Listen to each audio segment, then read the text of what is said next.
আসসালামু আলাইকুম রহমতুল্লাহি ওয়া বারাকাতু। সুপ্রিয় দর্শক শ্রোতা, তাহলে কি হাসিনার সেই ভবিষ্যৎবাণী মিলে যাচ্ছে? হাসিনার সেই কথার সুরের তালে মিলে আজও পর্যন্ত যারা রাজনৈতিক দল তারা কি একই পথে চলতেছে? কি বুঝবো আমরা? গতকালকে যে আমরা বক্তব্যটা শুনলাম ব্যারিস্টার মাহবুবউদ্দিন খোকন সাহেবের মুখ থেকে, এটা অত্যন্ত মর্মাহত এবং জাতির জন্য দুঃখজনক। তিনি কি বক্তব্য দিয়েছেন আমরা বক্তব্যটা আগে শুনে আসি। আমরা চাই না ভারতে পৃথিবীর হিন্দু পরিবারের দল ক্ষমতা আসছে, এরকম বাংলাদেশের কোন ধর্মীয় পরিবারের দল ক্ষমতা আসুক বা জনগণকে বিভ্রান্ত করুক, আন্দোলন সংগ্রাম নয়। তো এই বক্তব্য থেকে আমরা শুনলাম যে ব্যারিস্টার মাহবুবউদ্দিন খোকন সাহেব তিনি বলেছেন মৌলবাদী ক্ষমতায় যেন না আসে। তো এই একই কথা ছিল ইতিপূর্বে স্বৈরাচার যে মানুষের উপর জুলুম নির্যাতন অত্যাচার চালাচ্ছিল আওয়ামী লীগ, সে হাসিনা, সে বারবার একটাই কথা বলতেছিল যে বাংলাদেশে মৌলবাদীর কোনো স্থান হবে না এবং এই মৌলবাদীরাই জঙ্গি, এরাই রাজাকার। তো এই রাজাকার মৌলবাদী জঙ্গি বিভিন্ন তকমা লাগিয়ে জামাত ইসলামকে শেষ পর্যন্ত তারা নিষিদ্ধ করলো চিরতরে। নিষিদ্ধ করার পর 5 দিনও তারা ক্ষমতায় টিকতে পারেনি। 5 দিন পর এ দেশ থেকে তাদেরকে বিদায় নিতে হলো। তো সুপ্রিয় দেশবাসী, এখন আমার প্রশ্ন যে এতদিন পর্যন্ত যেই বিএনপি জামাত ইসলামকে নিয়ে দীর্ঘ 18 থেকে 20 বছর পর্যন্ত জোট বাঁধিয়ে এইরকমভাবে 71 ছিলেন, জোট করে তাদের সঙ্গে নির্বাচনও করলেন, তো আজ সেই জামাত ইসলামের বিরুদ্ধে কথা বলতেছে বিএনপির নেতাকর্মীরা, বিএনপির নেতারা, যে জামাত ইসলাম মৌলবাদী, এরা যেন ক্ষমতায় না আসতে পারে। তো সত্যিকার যদি এরা ক্ষমতায় না আসতে পারে, এদের আন্দোলন যদি না করা হয়, তাহলে আপনারা এতদিন পর্যন্ত কেন এদেরকে নিয়ে আন্দোলন করলেন? এই মৌলবাদীদেরকে নিয়ে আপনারা কেন বিভিন্ন কর্মসূচি পালন করলেন? তখন আপনারা 20 বছর আগে বলতেন যে মৌলবাদীর সঙ্গে কোনো আপোষ নয়, তাদের সঙ্গে আমাদের কোনো জোটও নয়।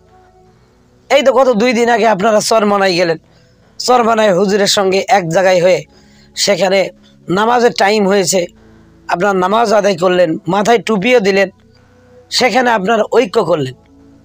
তো এর দ্বারা আমরা তাহলে কি বুঝে নিব? আসলে মৌলবাদী হিসাবে কাকে বুঝাতে চাচ্ছেন? মৌলবাদী আসলে কি এরা পলিথিনের কাগজ, যে আপনি মুদিখানার দোকানে লবণ, চিনি, ডাল এগুলো নিতে গেলেন, যখন কোনো আপনার ব্যাগ ছিল না, উপস্থিত ওয়ান টাইম হিসাবে আপনি ওই চিনির প্যাকেটটা পলিথিনে ব্যবহার করলেন, আবার বাড়িতে এসে পলিথিনটা ছুঁড়ে ফেলে দিলেন। ওই পলিথিন এখন যেখানে মানে সেখানে যাক, রাস্তায় যাক, পায়ের তলায় যাক, এটা আপনার আর দেখার বিষয় নেই। আসলে কি এই মৌলবাদীকে বা হুজুরদেরকে আপনারা এরকমভাবে এই পলিথিনে ব্যাগ মনে করতেছেন? মনে রাখবেন, এই মৌলবাদী শক্তি জনশক্তি। যে দেশে 96% মুসলিম, সেই দেশে ইসলামের বিরুদ্ধে সেকুলারিজম কায়েম হবে, এটা বাংলাদেশের মানুষ কখনো মেনে নিবে না। বাংলাদেশে এটা কখনো কায়েম হবে না।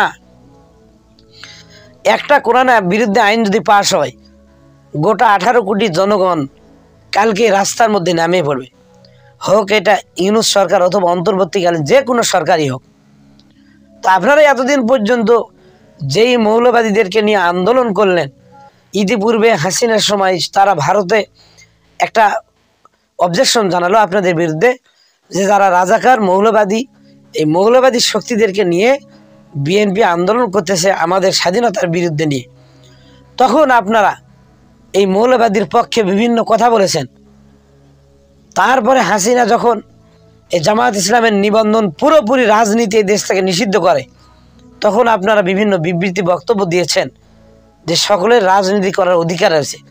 তো একটা দল যখন রাজনীতি করার অধিকার রাখে, তখন সেই দল ক্ষমতায় যাওয়ার জন্যই সেই রাজনীতি করে এবং দল করে। তো এখন আপনাদের কথা বলার, এখন বিরুদ্ধাচরণ করার কথা ছিল আওয়ামী লীগের। আওয়ামী লীগের প্রেতাত্মা যারা, এই 14 দলের মধ্যে যারা ছিল এতদিন পর্যন্ত বাংলাদেশের জনগণের উপর জুলুম নির্যাতন অত্যাচার হায়ানার মতন ব্যবহার যারা করেছে, তাদের বিরুদ্ধে কথা বলবেন। কিন্তু সেই আওয়ামী লীগ, সেই জুলুমবাজ, সেই লুটেরা, তাদের বিরুদ্ধে কথা না বলিয়ে এখন আপনারা ওই পূর্বের আওয়ামী লীগ যেরকমভাবে মৌলবাদীদের বিরুদ্ধে বিভিন্ন তকমা দিয়ে তারা বক্তব্য দিত, এখন নতুন করে বিভিন্ন জন আমরা দেখতে পাচ্ছি যে আপনারা তাদেরকে বাদ দিয়ে ওই লুটেরারদের বিরুদ্ধে বাদ দিয়ে এখন মৌলবাদীর বিরুদ্ধে লিখেছেন, আলেমদের বিরুদ্ধে বক্তব্য দিতে শুরু করেছেন। যে জেনে রাখবেন, আলেমদের পিছনে রয়েছে এ দেশের 96% জনগণ। কারণ আজও সে যদি একজন ধর্মকে নিয়ে কটূক্তি করে, যে কোনো একটা ধরেন, যেমন ফ্রান্সে কোরআন শরীফ পড়ানো হচ্ছে, এইরকম অপকর্ম যে কোনো একজন আজকে দিনের মধ্যে করুক, বা নবীর কার্টুন বানিয়ে বাংলাদেশে এইরকমভাবে ব্যঙ্গ করুক, আগামীকাল দেখবেন সকালবেলা এই দেশের জনগণ সবাই আলেমদের ঐক্যবদ্ধ নিয়ে আলেমদেরকে একত্রে হয়ে তারা আন্দোলনে নামিয়ে পড়বে যে আমাদের ধর্মকে অবমাননা করা কেন হলো।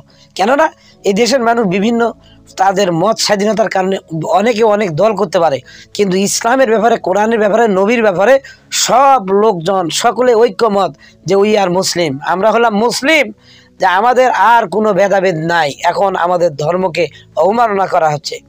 তাই এইটা মনে করা যাবে না যে বিশাল শক্তি আমাদের আর মৌলবীদের শক্তি নাই, যে আপনাদের বক্তব্যটা হবে জুলুমবাজদের বিরুদ্ধে, দেশদ্রোহীদের বিরুদ্ধে, হত্যাকারীদের বিরুদ্ধে, লুটেরাদের বিরুদ্ধে, যারা বেগম পাড়া তৈরি করেছে তাদের বিরুদ্ধে, এদের যারা আয়নাঘর তৈরি করেছে তাদের বিরুদ্ধে, যারা এই দেশের মানুষকে বিনা অপরাধে বছরের পর বছর জেলখানায় ঢুকে পড়েছে, বিনা বিচারে যারা এই দেশের মানুষকে হত্যা করেছে তাদের বিরুদ্ধে আপনাদের কথা হবে, তাদের বিরুদ্ধে অবস্থান হবে।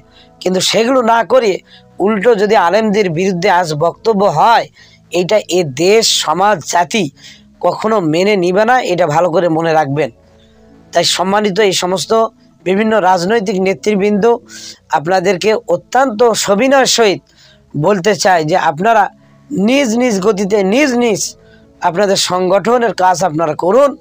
খবরদার ইসলাম, মুসলিম, আলেমদেরকে নিয়ে কোনো কটূক্তি এবং ইসলামের কোনো ক্ষতি হোক, আলেমদের কোনো সম্মানহানি হোক, এই ধরনের বক্তব্য দিতে যাবেন না। কেননা আলেমদের বিরুদ্ধে লেগেছিল এই দেশের আওয়ামী লীগ। আওয়ামী লীগের ভূমিকাই ছিল 1 নম্বর আলেমদের বিরুদ্ধে, ইসলামী দলদের বিরুদ্ধে। কিছু কিছু ইসলামী দল তারা সঙ্গে নিত, যে ইসলামী দলগুলোর কোনো অস্তিত্ব ছিল না, যাদের একটা সিটে দাঁড়িয়ে পাশ করার মতো কোনো ক্ষমতা ছিল না, যাদের একটা চেয়ারম্যান পর্যন্ত বাংলাদেশে ছিল না, যেমন মাঝ ভান্ডারী, এই ধরনের তরিকত ফেডারেশন, এই ধরনের কিছু কিছু ইসলামী নাম দিয়ে তারা ওগুলোকে ব্যবহার করত যে দেখুন আমাদের সঙ্গে ইসলামও রয়েছে। কিন্তু তাদের মূল টার্গেট, মিশন, ভিশন ছিল বড় রাজনৈতিক দলকে, তাদের পিছনে কতগুলো লোক আছে ওই দলটাকে নিষিদ্ধ করা, কারণ ভবিষ্যতে তারা রাষ্ট্র ক্ষমতায় আসবে, রাষ্ট্র ক্ষমতায় তারা না আসতে পারে। তা আপনাদেরকে উদাত্ত আহ্বান জানাই, এ ধরনের বক্তব্য দেওয়া থেকে বিরত থাকুন এবং বাংলাদেশের ইসলাম মুসলিমের সঙ্গে আসুন। আপনারা রাজনৈতিক দল করুন, আপনারা যদি কোরআনের সংবিধান চালু করেন, আমরা সব কিছু বাদ দিয়ে আপনাদের পিছনে থাকবো ইনশাল্লাহ। এই দেশের আলেম ওলামা সকলে আপনার পিছনে থাকবে। আপনারা যদি আপনাদের এই মতবাদ, ভ্রান্ত মতবাদ, সেকুলারিজম বাদ দিয়ে আল্লাহ এবং আল্লাহ রাসূলের সেই লাইনে আপনারা আসেন, কোরআনের পথে আপনারা আসেন, ইনশাল্লাহ আপনাদের পিছনে সকলেই থাকবে। আমরা এই দেশের মুসলিম সবাই ভাই ভাই, এই দেশের নাগরিক যারা আছে সকলে ঐক্যবদ্ধভাবে আমরা নিরাপদে থাকতে চাই। আল্লাহ পাক আমাদের সবাইকে তৌফিক দান করুন, আমিন। ওয়া আখিরু দাওয়ানা আলহামদুলিল্লাহি রাব্বিল আলামিন। আসসালামু আলাইকুম ওয়া রাহমাতুল্লাহি ওয়া বারাকাতুহু।